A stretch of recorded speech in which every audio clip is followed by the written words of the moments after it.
Carmilla. Chapter 2. A Guest. Joseph Sheridan Le Fanu.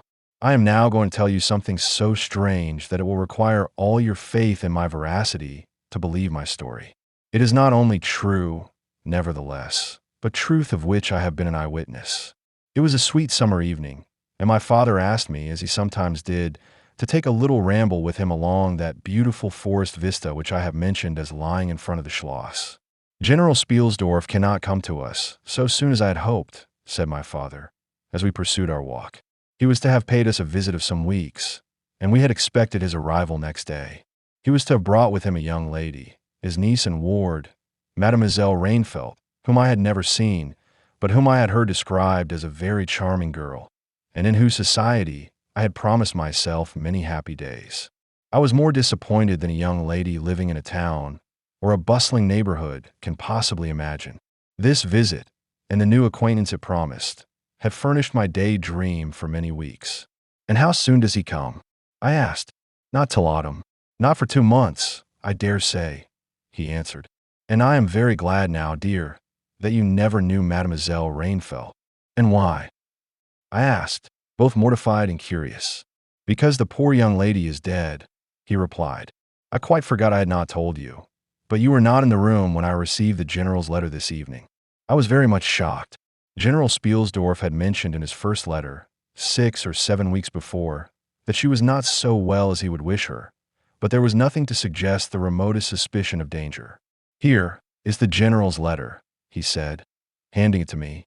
"I am afraid he is in great affliction. The letter appears to me to have been written very nearly in distraction." We sat down on a rude bench, under a group of magnificent lime trees. The sun was setting with all its melancholy splendor behind the sylvan horizon, and the stream that flows beside our home and passes under the steep old bridge I have mentioned wound through many a group of noble trees, almost at our feet, reflecting in its current the fading crimson of the sky. General Spielsdorf's letter was so extraordinary, so vehement, and in some places so self-contradictory, that I read it twice over, the second time aloud to my father, and was still unable to account for it, except by supposing that grief had unsettled his mind. It said, "I have lost my darling daughter, for as such I loved her. During the last days of dear Bertha's illness, I was not able to write to you. Before then, I had no idea of her danger. I have lost her, and now learn all, too late. She died in the peace of innocence, and in the glorious hope of a blessed futurity. The fiend who betrayed our infatuated hospitality has done it all. I thought I was receiving into my house innocence, gaiety, a charming companion for my lost Bertha. Heavens, what fool have I been? I thank God my child died without a suspicion of the cause of her sufferings. She is gone without so much as conjecturing the nature of her illness, and the accursed passion of the agent of all this misery. I devote my remaining days to tracking and extinguishing a monster. I am told I may hope to accomplish my righteous and merciful purpose. At present there is scarcely a gleam of light to guide me. I curse my conceited incredulity, my despicable affectation of superiority, my blindness, my obstinacy, all too late. I cannot write or talk collectively now. I am distracted. So soon as I shall have a little recovered, I mean to devote myself for a time to inquiry, which may possibly lead me as far as Vienna. Some time in the autumn, 2 months hence, or earlier if I live, I will see you. That is, if you permit me. I will then tell you all that I scarce dare put upon paper now. Farewell. Pray for me, dear friend." In these terms ended this strange letter. Though I had never seen Bertha Rainfelt, my eyes filled with tears at the sudden intelligence. I was startled, as well as profoundly disappointed. The sun had now set, and it was twilight by the time I had returned the general's letter to my father. It was a soft, clear evening, and we loitered, speculating upon the possible meanings of the violent and incoherent sentences which I had just been reading. We had nearly a mile to walk before reaching the road that passes the Schloss in front, and by that time the moon was shining brilliantly. At the drawbridge we met Madame Perrodon and Mademoiselle de La Fontaine, who had come out, without their bonnets, to enjoy the exquisite moonlight. We heard their voices gabbling in animated dialogue as we approached. We joined them at the drawbridge, and turned about to admire with them the beautiful scene. The glade through which we had just walked lay before us. At our left, the narrow road wound away under clumps of lordly trees and was lost to sight amid the thickening forest. At the right, the same road crosses the steep and picturesque bridge, near which stands a ruined tower which once guarded that pass. And beyond the bridge, an abrupt eminence rises, covered with trees, and showing in the shadows some gray ivy-clustered rocks.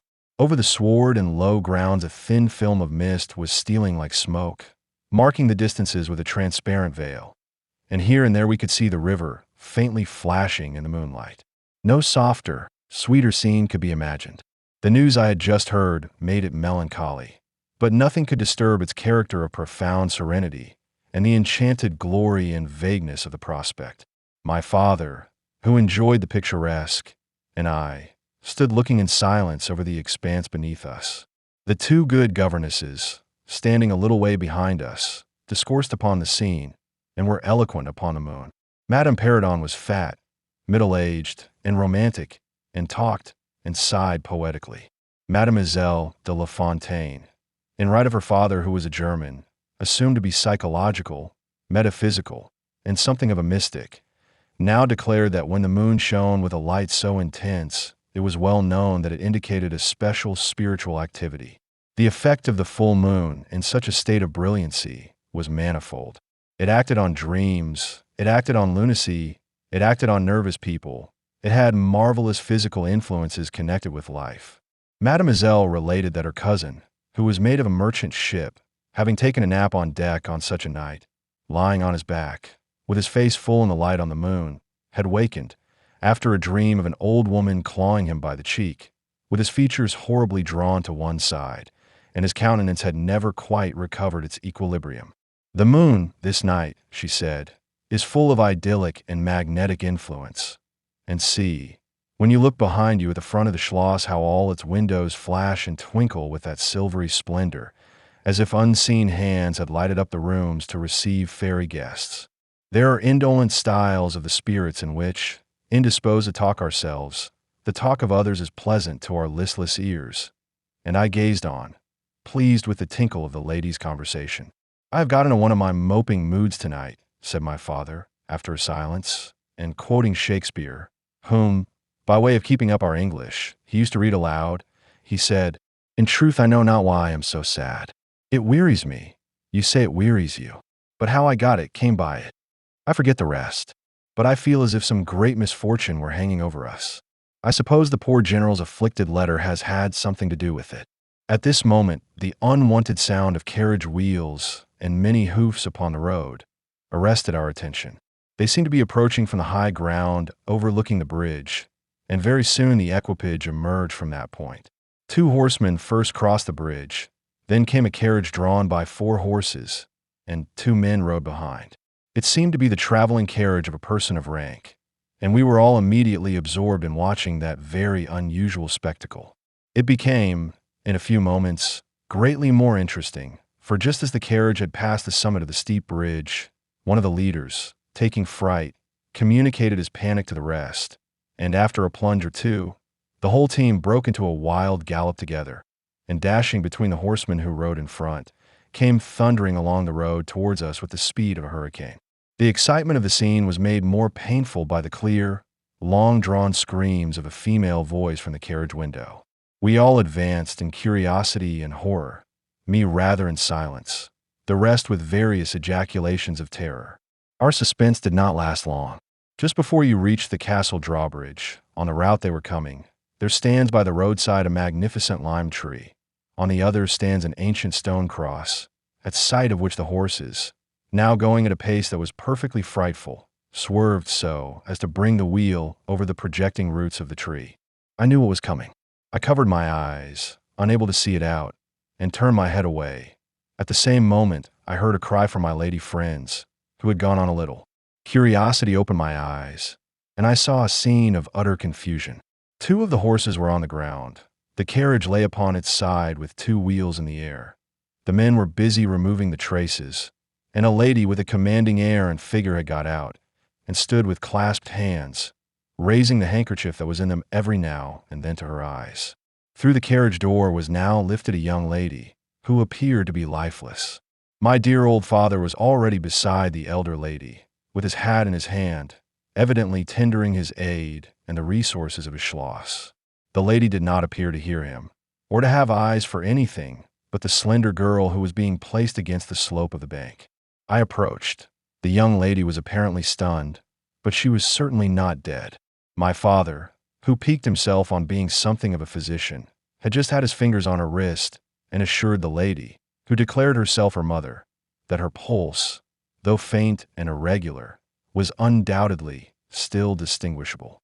The lady clasped her hands and looked upward, as if in a momentary transport of gratitude, but immediately she broke out again in that theatrical way which is, I believe, natural to some people.